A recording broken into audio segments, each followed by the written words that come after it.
Well, conspiracy theories abound around the escape of Facebook rapist Thabo Bester, and among them is that it was an orchestrated inside job. Now, the arrest of a former G4S employee gives credence to this theory, and the suspect will appear in court alongside Dr. Nandi Pamakhudumana's father today. So let's discuss this with forensic investigator Calvin Rafadi, who joins me now to take a conversation forward. And Calvin, thank you so much for your time. Good morning to you. There's been conspiracy theories that it's an inside job, what we're seeing here with, the Thabo Bester escape. And perhaps you could just fill us in on what you know or think, Calvin, in terms of who might be involved in the greater scheme of things, besides Thabo Bester, obviously, but in as far as law enforcement is concerned and security officials, who might be involved? Morning to Melo and morning to your viewers. Look, there's a lot of people that are involved. I'm sure even with the security personnel of G4S, there's a lot of them that are involved. Remember, cameras were switched off and there was a body that was burned inside those cells. And, to cause such an enormous fire, to burn a body, you need serious, enormous fire to burn the body. And indeed, they made sure that they burned that body beyond recognition. And so it shows that there are a lot of officials who are involved, from the security personnel and even from the control room, who are monitoring the cameras, and even the ones at the gates that made sure that this guy wears a uniform and exit the prison. With that being said, when there is corruption or when there is, escapes as this plan, and perhaps there are witnesses in the form of prisoners, are there avenues that they can report to, so to prevent such criminality from taking place? Or even after it has taken place, is there even any avenue inside those prison cells with which prisoners themselves can report to? Look, you see, the prison, it's another world, let me tell you. And a lot of people, they fear for their life, especially when they report crime activities that happen within prison. There's a lot of shenanigans that are happening in prison. There's a lot of schemes that are run inside the prisons. But to tell you the honest truth, there are platforms where you can go and report to even the head of the prison, as far as even other officials and personnel. But if most prisoners, because they don't trust that system, what they normally do, they'll write a letter of complaint, especially like the one we've seen in this scenario. There was a letter that was written and it was sent through a family member to the police to tell them about this scenario, that there is such an event. And that's why even the police now had to, even because of numerous complaints, they had to intervene and say to Dr. Nandi, do not recrimate that particular body, because we need to conduct proper DNA tests, because there was a lot of reporting, a lot of complaint, even sent by the other inmates from prison. Yeah. Calvin, why do you think this has gone for so long? I mean, if you're speaking about prison being a different world, surely it's not a secret to the SAPS, it's not a secret to Correctional Services, nor the Ministry of the Department of Correctional Service and Justice. Why is this underworld allowed to continue for so long? Yeah, like I say, many people, many inmates, they are scared for their lives. But remember, there are gangs and different gangs in prison.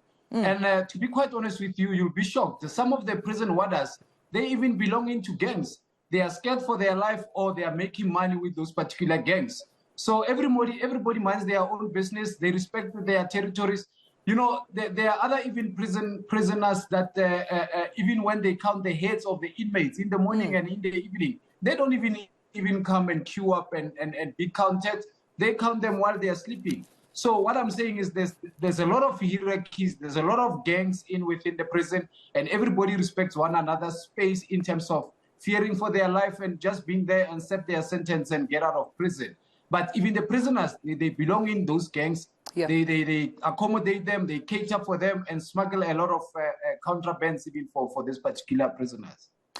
As that side, in terms of lawlessness in the country we're seeing with this case, Calvin, but I want to come back to, the issue around Thabo Bester, Dr. Nandi Pamakhudumana, this Mozambican individual that we understand, all three being arrested in Tanzania. It seems to me that this is a multi-departmental issue here, not just correctional services, but home affairs, because the question is, how did they get those multiple passports with fake names with them in their possession when they were apprehended out in Tanzania. We understand they were on their way to Kenya. So could this be an involvement which includes more than one department, not just the correctional services here and officials or even, prison wardens, but other departments as well being implicated in this saga?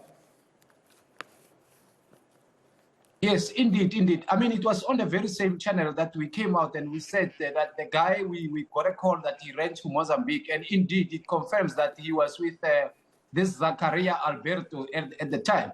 And now the three of them now, they were helping one another to go as far as the far region into Africa. But what I can say is we haven't yet confirmed that indeed those passports, are they fabricated or are they illegal passport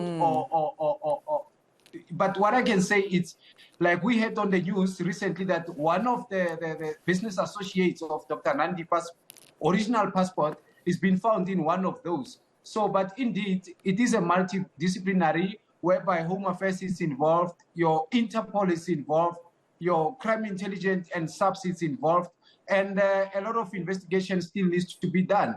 But also we urge those that were involved in what Dr. Nandipa had under her name, it was called the Doctors Network. Now, the Doctors Network, to us, it looks like it was a Ponzi scheme that was run in terms of all the Arum investment and property portfolio. So a lot of people have been scammed there, or they've contributed directly or indirectly without knowing. But it is time for them to come to the police and say, this is what I benefited. I even left my passport with Dr. Nandipa or even my ID. And perhaps if they pick up that is one of those that they are in possession of have committed a crime, then they don't get implicated at the later stage. We'll leave it there, Calvin. Thank you so much for joining us. Calvin Rofadi, forensic investigator, joining us, just weighing in more on the saga. Dr. Nandipa Magudumana, Thabo Bester, of course, being apprehended alongside a Mozambican national. We understand that, according to our reporter, Slindelo Masikani, it will take some time until we see them on South African shores, as they may have to go through, of course, the courts and the legal system out in Tanzania before being, of course, brought back home. And there we'll see, of course, hopefully justice being served, but many questions arising as to what could possibly be the motive behind this escape and the many crimes that have been committed in the process. All our thanks to Calvin Rofadi.